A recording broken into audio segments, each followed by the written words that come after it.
हरे कृष्ण राधे राधे हरि बोल।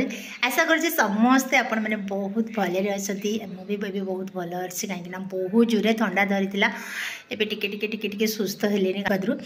तो आज आम समस्ते बहुत खुशी कहीं आम प्रभु जी आज आसछंती घर पाखक माने गाँ को आसछंती आम सबू भक्त मिसिकी गोटे जगार आज प्रसाद सेवन करूँ।